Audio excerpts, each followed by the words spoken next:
Hello, and welcome to Ralph Reads, brought to you by TURN, the United Ronin Networks here on YouTube. My name is Ralph Anthony Garcia, also known as R4. Please like, share, and subscribe to the United Ronin Networks. We are Ronin. On this edition of Ralph Reads, I am going to take you to an article I came across, coming by way of creepypasta. Let's not waste any more time. Let the reading commence. Russian researchers in the late 1940s kept 5 people awake for 15 days using an experimental gas-based stimulant. They were kept in a sealed environment to carefully monitor their oxygen intake so the gas didn't kill them, since it was toxic in high concentrations.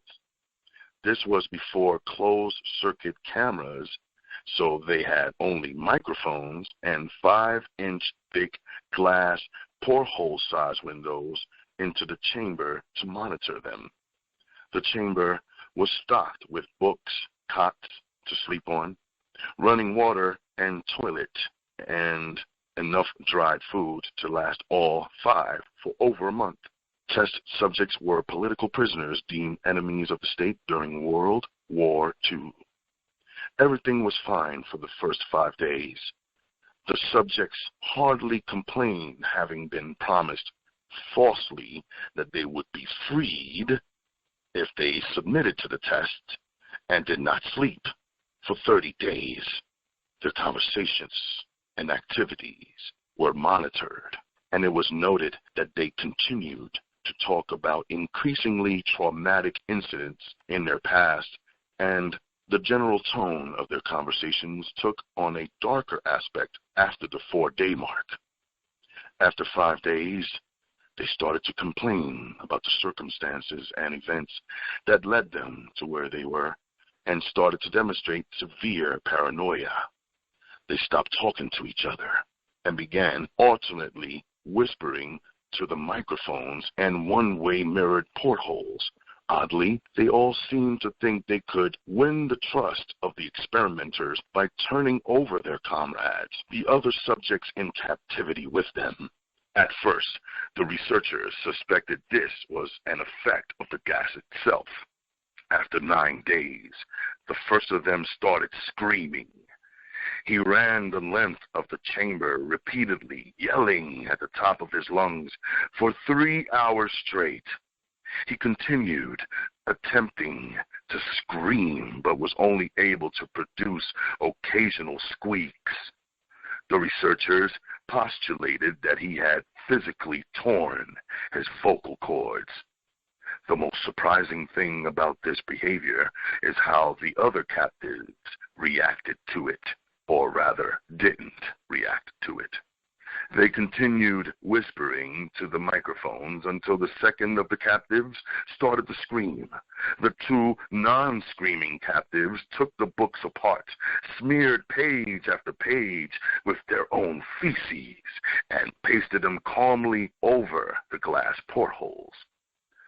The screaming promptly stopped. So did the whispering to the microphones.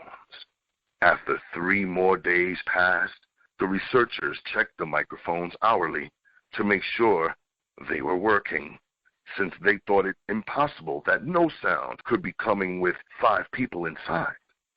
The oxygen consumption in the chamber indicated that all 5 must still be alive. In fact, it was the amount of oxygen 5 people would consume at a very high level of strenuous exercise. On the morning of the 14th day, the researchers did something they said they would not do to get a reaction from the captives. They used the intercom inside the chamber, hoping to provoke any response from the captives they were afraid were either dead or vegetables. They announced, "We are opening the chamber to test the microphones. Step away from the door and lie flat on the floor or you will be shot. Compliance will earn one of you your immediate freedom." To their surprise, They heard a single phrase in a calm voice response, "We no longer want to be freed." Debate broke out among the researchers and the military forces funding the research. Unable to provoke any more response using the intercom, it was finally decided to open the chamber at midnight on the 15th day. The chamber was flushed of the stimulant gas and filled with fresh air, and immediately voices from the microphones began to object. 3 different voices began begging, as if pleading for the life of loved ones, to turn the gas back on. The chamber was opened, and soldiers sent in to retrieve the test subjects. They began to scream louder than ever, and so did the soldiers when they saw what was inside. 4 of the 5 subjects were still alive, although no one could rightly call the state that any of them in life. The food rations past day 5 had not been so much as touched. There were chunks of meat from the dead test subject's thighs and chest stuffed into the drain in the center of the chamber, blocking the drain and allowing 4 inches of water to accumulate on the floor.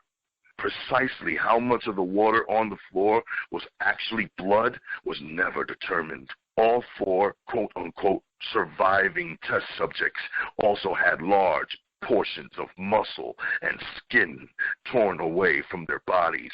The destruction of flesh and exposed bone on their fingertips indicated that the wounds were inflicted by hand, not with teeth as the researchers initially thought. Closer examination of the position and angles of the wounds indicated that most, if not all of them, were self-inflicted. The abdominal organs below the rib cage of all 4 test subjects have been removed. While the heart, lungs, and diaphragm remained in place, the skin and most of the muscles attached to the ribs had been ripped off, exposing the lungs through the rib cage. All the blood vessels and organs remained intact. They had just been taken out and laid on the floor, fanning out around the eviscerated but still living bodies of the subjects. The digestive tract of all 4 could be seen to be working, digesting food. It quickly became apparent that what they were digesting was their own flesh that they had ripped off and eaten over the course of days. Most of the soldiers were Russian special operatives at the facility, but still many refused to return to the chamber to remove the test subjects. They continued to scream to be left in the chamber and alternately begged and demanded that the gas be turned back on, lest they fell asleep. To everyone's surprise, the test subjects put up a fierce fight in the process of being removed from the chamber. One of the Russian soldiers died from having his throat ripped out. Another was gravely injured by having his testicles ripped off and an artery in his leg severed by one of the subject's teeth. Another 5 of the soldiers lost their lives, if you count ones that committed suicide in the weeks following the incident. In the struggle, one of the 4 living subjects had his spleen ruptured, and he bled out almost immediately. The medical researchers attempted to sedate him, but this proved impossible. He was injected with more than 10 times the human dose of a morphine derivative and still fought like a cornered animal, breaking the ribs and arms of one doctor. When heart was seen to beat for a full 2 minutes after he had bled out to the point there was more air in his vascular system than blood. Even after it stopped, he continued to scream and flail for another 3 minutes, struggling to attack anyone in reach and just repeating the word "more" over and over, weaker and weaker, until he finally fell silent. The surviving 3 test subjects were heavily restrained and moved to a medical facility. The 2 with intact vocal cords continuously begging for the gas, demanding to be kept awake. The most injured of the 3 was taken to the surgical operating room that the facility had. In the process of preparing the subject to have his organs placed back within his body, it was found that he was effectively immune to the sedative they had given him to prepare him for the surgery. He fought furiously against his restraints when the anesthetic gas was brought out to put him under. He managed to tear most of the way through a 4-inch wide leather strap on one wrist, even though the weight of a 200-pound soldier holding that wrist as well. It took a little more anesthetic than normal to put him under, and the instant his eyelids fluttered and closed, his heart stopped. In the autopsy of the test subject that died on the operating table, it was found that his blood had triple the normal level of oxygen. His muscles that were still attached to his skeleton were badly torn, and he had broken 9 bones in his struggle to not be subdued. Most of them were from the force his own muscles had exerted on them. The second survivor had been the first of the group of 5 to start screaming. His vocal cords destroyed, he was unable to beg or object to surgery, and he only reacted by shaking his head violently in disapproval when the anesthetic gas was brought near him. He shook his head yes when someone suggested reluctantly they tried to do the surgery without anesthetic, and did not react for the entire 6-hour procedure of replacing his abdominal organs and attempting to cover them with what remained of his skin. The surgeon presiding stated repeatedly that it should be medically possible for the patient to still be alive. One terrified nurse assisting the surgery stated that she had seen the patient's mouth curl into a smile several times whenever his eyes met hers. When the surgery ended, the subject looked at the surgeon and began to wheeze loudly, attempting to talk while struggling, assuming this must be something of drastic importance. It was simple. Keep cutting. The other 2 test subjects were given the same surgery, both without anesthetic as well. The surgeon found it impossible to perform the operation while the patients laughed continuously. The moment they could speak, they were again asking for the stimulant gas. The researchers tried asking why they had injured themselves, why they had ripped out their own guts, and why they wanted to be given the gas again. Only one response was given: I must remain awake. All 3 subjects' restraints were reinforced, and they were placed back into the chamber awaiting determination as to what should be done with them. The researchers, facing the wrath of their military benefactors for having failed the stated goals of their project, considered euthanizing the surviving subjects. The commanding officer, an ex-KGB, instead saw potential and wanted to see what would happen if they were put back on the gas. The researchers strongly objected, but were overruled. In preparation for being sealed in the chamber again, the subjects were connected to an EEG monitor and had their restraints padded for long-term confinement. To everyone's surprise, all 3 stopped struggling the moment it was let slip that they were going back on the gas. It was obvious that at this point, all 3 were putting up a great struggle to stay awake. One of the subjects that could speak was humming loudly and continuously. The mute subject was straining his legs against the leather bonds with all his might, first left, then right, then left again, for something to focus on. The remaining subject was holding his head off his pillow and blinking rapidly. Having been the first to be wired for EEG, most of the researchers were monitoring his brain waves in surprise.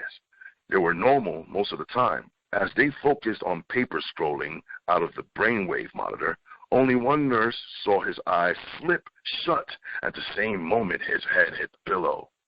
His brainwaves immediately changed to that of deep sleep, then flatlined for the last time. as his heart simultaneously stopped. The only remaining subject that could speak started screaming to be sealed in now. His brain waves showed the same flat lines as one who had just died from falling asleep. The commander gave the order to seal the chamber with both subjects inside, as well as 3 researchers. One of the named 3 immediately drew his gun and shot the commander point blank between the eyes, then turned the gun on the mute subject and blew his brains out as well. He pointed his gun at the remaining subjects still restrained to a bed as the remaining members of the medical and research team fled the room. "I won't be locked in here with these things, not with you," he screamed at the man strapped to the table. "What are you?" he demanded. "I must know." The subject smiled. "Have you forgotten so easily?" the subject asked. "We are you. We are the madness that lurks within you all, begging to be free at every moment in your deepest animal mind. We are what you hide from. We are what you hide from in your beds every night. We are what you sedate into silence and paralysis when you go to the nocturnal haven where we cannot tread." The researcher paused, then aimed at the subject's heart and fired. The EEG flatlined as the subject weakly choked out. So nearly free. This concludes today's edition of Ralph Reads. I would like to thank you, fellow kings and queens, for stopping by. Please connect with me on Twitter and Instagram, as well as Periscope at RGMC2407. Drop me an email at rgmc2407@gmail.com. If you would like to leave a small donation, please do so via paypal.me/RGMC2407. We are Ronin. Fellow royalty, pick up a good book, read a good story, and set your good self free. I appreciate you and love you like cooked food. I will see you kind folks on the next edition of Ralph Reads. Sayonara.